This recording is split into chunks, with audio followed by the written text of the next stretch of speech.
Matter show में आपका स्वागत है। मुंबई से मैं हूं पूजा भारद्वाज। मुंबई मेट्रो बना रहे एमएमआरसीएल ने एक पेड़ को लगाने और उसे मेंटेन करने में 2 लाख रुपए का खर्च किया है। आरटीआई से ये चौंकाने वाला खुलासा हुआ है। दिखाएंगे आपको आरे इलाके से ग्राउंड रिपोर्ट शो में आगे। सबसे पहले बात कर रहे हैं कोलकाता की। कोलकाता में जिस तरह से महिला डॉक्टर के साथ दरिंदगी हुई, देश भर में इसको लेकर गुस्सा बढ़ता जा रहा है। डॉक्टरों ने आज भी देश के अलग अलग हिस्सों में विरोध प्रदर्शन किया, तो ममता बनर्जी ने भी फिर से इस घटना के खिलाफ रैली निकाली। तो वहीं इस पूरे मामले पर जिस तरह से राजनीति हो रही है, उसको लेकर भी बड़े सवाल खड़े हो रहे हैं। सबसे पहले आपको ये रिपोर्ट दिखाते हैं।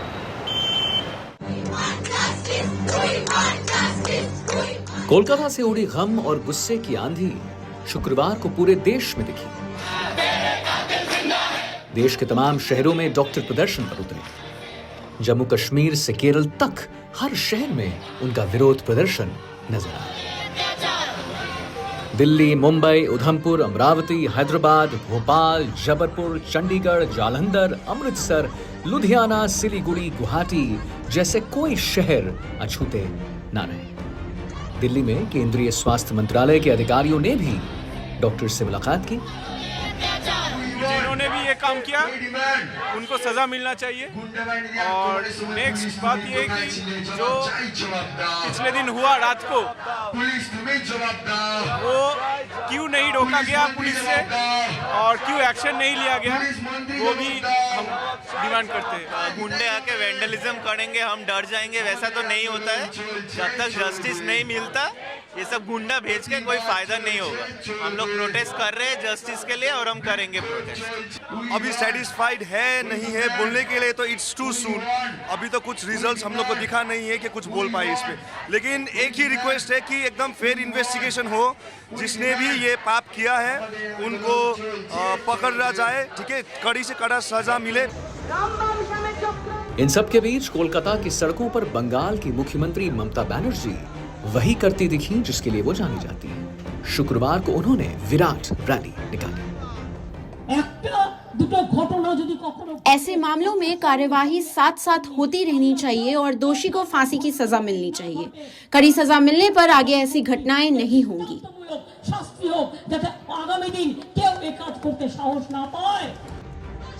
हालांकि इस मामले में वो सवालों से घिरी रही है। पहले बंगाल पुलिस की जांच पर सवाल उठे, मामला सीबीआई को गया। फिर बुधवार को डॉक्टरों के प्रदर्शन के दौरान हुई तोड़फोड़ के बीच पुलिस की निष्क्रियता को लेकर आरोप झेलने पड़े। हालांकि कोलकाता की पुलिस कह रही है कि लोग अफवाहों पर भरोसा ना करें। I would like to request you all. अब तक बहुत अफवाहें उड़ चुकी हैं जिनका कोई आधार नहीं है और इन अफवाहों के आधार पर चर्चा हो रही है और कोलकाता पुलिस पर सवाल खड़े हो रहे हैं। So-called experts are analyzing those rumors. इन सब के बीच सीबीआई की जांच जारी है। शुक्रवार को अस्पताल के पूर्व प्रिंसिपल संदीप घोष से पूछताछ की गई। बताया जा रहा है कि सीबीआई ने आरोपी के कुछ दोस्तों को भी हिरासत में लिया है और उनसे पूछताछ हो रही है।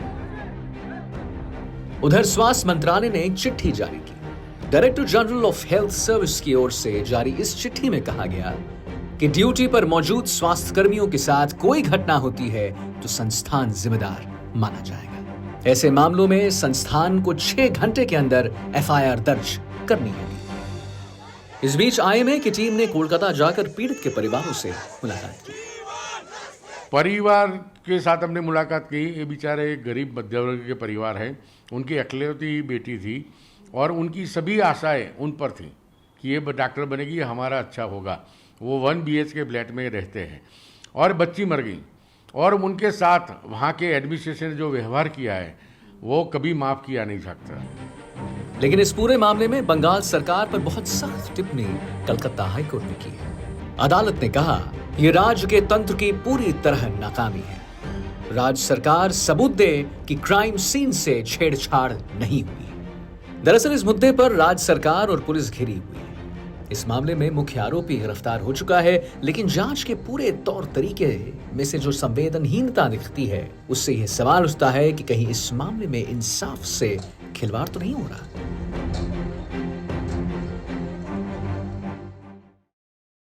तो पूरे देश में कोलकाता रेप हत्या के मामले को लेकर जो गुस्सा है वो प्रतिदिन हम बढ़ता हुआ देख रहे हैं। पीएम मोदी ने भी महिला सुरक्षा को लेकर स्वतंत्रता दिवस के अपने भाषण में चिंता जताई थी।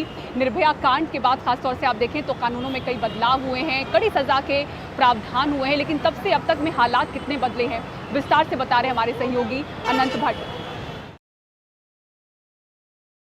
अनंत भट्ट, और आज हम बात करने वाले हैं उस मामले की जिसने पूरे देश को हिला कर रख दिया है। मैं बात कर रहा हूं कोलकाता में एक डॉक्टर के साथ जो बर्बरता हुई है।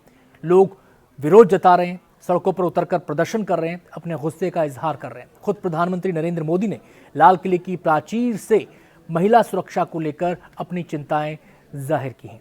इस जघन्य वारदात ने एक बार फिर से निर्भया कांड की खौफनाक यादों को ताज़ा कर दिया है। तो आज हम इसी बात की पड़ताल करने जा रहे हैं कि निर्भया केस के बाद हालात कितने बदले हैं। तो सबसे पहले मैं आपको ये बताता हूं प्रधानमंत्री ने कहा क्या है। प्रधानमंत्री नरेंद्र मोदी ने जो अहम बातें कही हैं उसका सार मैं आपको यहां पर बताने जा रहा हूं। तो उनके जो अहम बिंदु हैं उनकी बात के महिला सुरक्षा को लेकर वो इस प्रकार हैं। उन्होंने कहा है कि हमारी माताओं, बहनों और बेटियों पर अत्याचार हो रहे हैं, हमें इस बारे में गंभीरता से सोचना होगा। महिलाओं पर अत्याचार को लेकर देश में आक्रोश है। देश, समाज और राज्य सरकारों को इसे गंभीरता से लेना होगा। महिलाओं के खिलाफ अपराधों की जल्द से जल्द जांच हो, राक्षसी कृत्य करने वालों को जल्द से जल्द सजा हो। ये समाज में विश्वास पैदा करने के लिए जरूरी है। जब निर्भया कांड हुआ था पूरा देश गुस्से से उबल पड़ा था। लोग सड़कों पर आ गए थे, आवाजें उठ रही थी, सड़क से संसद तक ये आवाजें सुनी गई। लेकिन हालात कितने बदले, आंकड़ों के जरिए अब मैं आपको इसे समझाता हूं। तो 2012 की अगर मैं बात करूं तो 2012 में रेप के करीब 25,000 मामले दर्ज हुए थे। अगर इसको मैं थोड़ा सा और विस्तार से आपको बताऊं और गहराई से बताऊं तो इन आंकड़ों के आधार पर 2012 में हर मिनट में रेप के 68 मामले दर्ज हुए। 2012 से 2020 तक रेप के मामले 30,000 से ऊपर रहे। 2016 में सबसे ज्यादा करीब 39,000 केस रेप के रजिस्टर हुए, केस दर्ज किए गए। केवल 2020 में कोरोना काल में रेप के मामलों में कमी देखी गई। ये आंकड़ा 30,000 से नीचे रहा। आपको बता दें कि 2020 में 28,000 से ज़्यादा रेप केस हुए। रेप केस का लेटेस्ट जो आंकड़ा है वो 2022 का है। 2022 में 31,000 से ज़्यादा रेप केस दर्ज किए गए। तो ये आंकड़े हमें आईना दिखा रहे हैं, हमें ये बता रहे हैं कि हालात नहीं बदले हैं। लेकिन इसी से जुड़ा सवाल एक है, रेप केस दर्ज हुए, सवाल यह है कि कितने मामलों में सजा हुई, यानी कि सजा की दर ऐसे मामलों में कितनी रही। तो इससे जुड़े आंकड़े भी अब मैं आपके सामने रखने जा रहा हूं। 2012 में रेप के मामलों में सजा की दर 24.2% रही। 2012 से 16 के बीच सजा की दर 24 से करीब 30% के बीच ये रही। अगर हम बात करें 2017 की तो यहां पर सजा की दर सबसे ज्यादा थी इन सालों के दौरान, और वो थी 32.2%। 2018 में अगर हम बात करें तो इसमें गिरावट देखी गई। 2018 में सजा की दर 27.2% रही और 2018 से 2022 तक सजा की दर 27 से 28% रही है। तो ये तमाम आंकड़े हमें आईना दिखा रहे हैं। ये बता रहे हैं कि ना तो रेप के मामलों में कमी आई है, और चिंता की बात ये और ज्यादा है कि जो सजा की दर है ऐसे मामलों में वो काफी कम है। और राष्ट्रीय पुरस्कारों का हो चुका है ऐलान। किन फिल्मों को और एक्टर्स को सम्मान मिले हैं बताएंगे आपको पूरी खबर ब्रेक के बाद। आप देखते रहिए सिटी सेंटर शो। എന്തൊക്കെയോ പോലെ തോന്നുന്നു।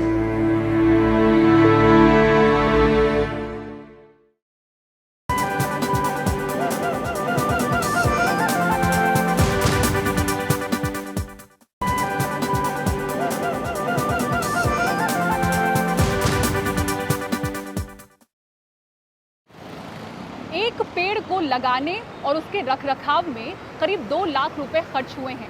आरटीआई से ये चौंकाने वाली जानकारी आई है, जिसके बाद मुंबई मेट्रो बना रहे एमएमआरसीएल पर सवाल खड़े हो रहे हैं। एनडीटीवी की टीम पहुंची आरे इलाके में कार शेड के पास, जहां कुछ पेड़ों को ट्रांसप्लांट किया गया है। किस हालत में है ये पेड़, उसका हाल हमने कैमरे पर रिकॉर्ड किया। मुंबई के आरे से ये ग्राउंड रिपोर्ट आपको दिखाते हैं।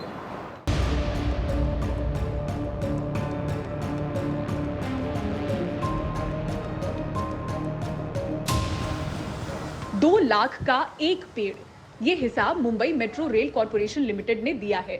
एमएमआरसीएल देश की आर्थिक राजधानी में मेट्रो लाइन 3 प्रोजेक्ट पर काम कर रहा है। प्रोजेक्ट में पेड़ लगाने और उनकी देखभाल करने का काम भी शामिल है, लेकिन ये काम कितने का है?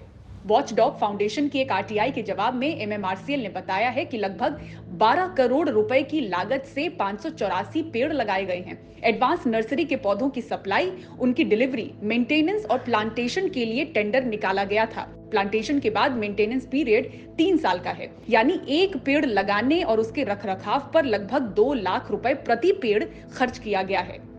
और आरे में इस वक्त हम पहुंच चुके हैं, मेट्रो कार शेड के कुछ ही मीटर की दूरी पर हैं और यहाँ पर आप आए जहाँ पर पेड़ों को ट्रांसप्लांट करके लगाया गया है। तो इस पेड़ पर सबसे पहले आपकी नज़र जाएगी, पूरी तरह से सूख चुकी है। बेल का ये पेड़ है, 9 अगस्त 2017 को इसे यहाँ पे ट्रांसप्लांट किया गया था और इसकी हालत देखिए। अगर 2 लाख रुपए में इसे लगाया और मेंटेन किया गया है तो क्या वाकई आपको लगता है कि इसकी हालत ऐसी हो सकती है?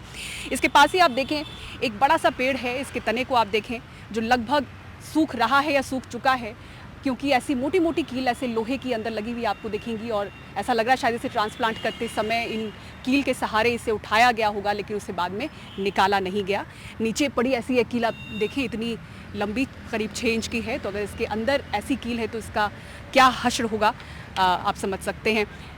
बीएमसी की तरफ से कहा जाता है कि करीब 800 रुपये का खर्च बैठता है। ट्री प्लांटेशन ड्राइव जो चलता है बीएमसी की तरफ से, उस पर भी एनजीओ संस्थाएं सवाल उठाते रहे हैं कि 800 रुपया ज़्यादा है, 200 रुपये का खर्च होना चाहिए। उसके सामने अगर 2 लाख रुपए का खर्च बताया जाता है इन पेड़ों को लगाने और उसे आगे मेंटेन करने में, तो आप समझ सकते हैं कीमतों का ये कितना बड़ा फासला है। वॉचडॉग फाउंडेशन के संस्थापक एडवोकेट गॉडफ्रे पिमेंटा और निकोलस अल्मेडा इस बेतहाशा खर्च पर जांच की मांग कर रहे हैं। जब ये मेट्रो कार शेड यहाँ पे सीब्स में अपना आरे में लाया गया तो इनिशियली इन्होंने 2298 पेड़ काटने की मंजूरी ली थी। उसके बाद इन्होंने एक सेकंड एप्लीकेशन डाला, उसके अंदर 531 ट्रीज़ का काटने का प्रस्ताव उन्होंने रखा ट्री अथॉरिटी के सामने, और जो लास्ट प्रस्ताव इन्होंने रखा वो था 270 ट्रीज़ का। तो एज ए कॉम्पनसेटरी अफॉरेस्टेशन के तहत इन्होंने यहाँ पे आप देखोगे कि काफ़ी सारे पेड़ मतलब ट्रांसप्लांट किए और नए पेड़ भी लगाए। तो हमने जब इसका खुलासा मांगा आरटीआई के द्वारा, तो इन्होंने हमको खर्चा बताया कि 12 करोड़ 1 लाख रुपए इसके ऊपर खर्चा हुआ, लेकिन पेड़ की जो लोकेशंस है और कहाँ पेड़ लगाई इसके बारे में इन्होंने कोई जानकारी हमें नहीं दी थी। लेकिन हमने इसके ऊपर दोबारा एक आरटीआई मारा, तभी पता चला कि 584 झाड़ के ऊपर उन्होंने 12 करोड़ रुपया खर्चा किया। इसका मतलब यही होता है कि हर झाड़ के पीछे इन्होंने करीबन 2,05,000 का खर्चा किया है। और अभी आप साइड पे देख सकते हैं वस्तु स्थिति, मतलब पेड़ कैसे उग रहे हैं और उनकी परिस्थिति क्या है। और मतलब यहाँ पे खिलिया भी मतलब झाड़ में ठोकी गई है। अगर मेंटेनेंस को इसको कॉन्ट्रैक्ट दिया गया है तो कॉन्ट्रैक्टर की जिम्मेवारी बनती है कि जो इसके अंदर खिले ठोके गए उनको निकालना। लेकिन ऐसी कोई मतलब इन्होंने इसके ऊपर 3 साल में कोई मरम्मत की ना, कोई ठोस कदम उठाए, तो इसलिए ये सरासर इसके अंदर फ्रॉड हुआ है। मैडम ये बहुत बड़ा स्कैम है। अगर झाड़ के पेड़ को लगाने के लिए और ट्रांसप्लांट करने के लिए अगर इतना 12 करोड़ रुपए खर्चा करता है, तो मेन प्रोजेक्ट जो है मेट्रो 3 का अंडरग्राउंड का, उसके अंदर 23,000, वो भी मुझे अभी बात आ रहा है कि उसके अंदर भी बहुत बड़ा स्कैम है। अभी ये बेल पत्ता का ये है, और ये बेल पत्ता हिंदू शास्त्र के अंदर एक पवित्र झाड़ है। वहाँ वो झाड़ को देखो, भगवान का फ्रेम है, इधर एक मंदिर है, इसका आसपास के अंदर है ना, लोग क्या करते समझ में, ओपन डिफेसमेंट भी करते हैं और इधर रख रखाव करते ही नहीं लोग। मैन्योर डालना चाहिए, इसके ऊपर देख रेख करना चाहिए। दारू की बोतल है, ये क्या हो रहा है? अगर ये है ना सुधीर मुनगंटीवार जो एनवायरनमेंट मिनिस्टर है, वो बोलता है 1 साल के अंदर हमने 5 लाख झाड़ लगाए महाराष्ट्र के अंदर। सुधीर जी आप बताओ कहाँ है 5 लाख? ये खाली बोलने का बात है, आप खाली है ना खोखले वादे करते हैं। ये अभी एनवायरमेंटल इशू होने वाला है ये इलेक्शन में। आपके इलेक्शन मैनिफेस्टो में दिखाओ कि आपने जो पेड़ लगाया उसका रेख रखाव कैसा किया।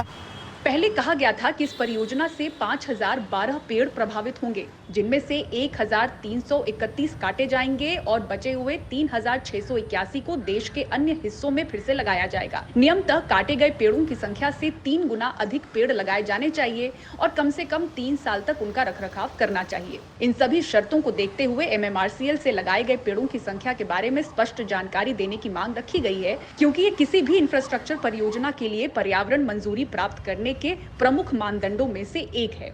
मुंबई से कैमरामैन संजय मंडल के साथ Pooja Bhardwaj, NDTV India. City centre show में फिलहाल इतना ही। पूरी टीम को दीजिए इजाजत। खबरों के लिए देखते रहें NDTV इंडिया। नमस्कार।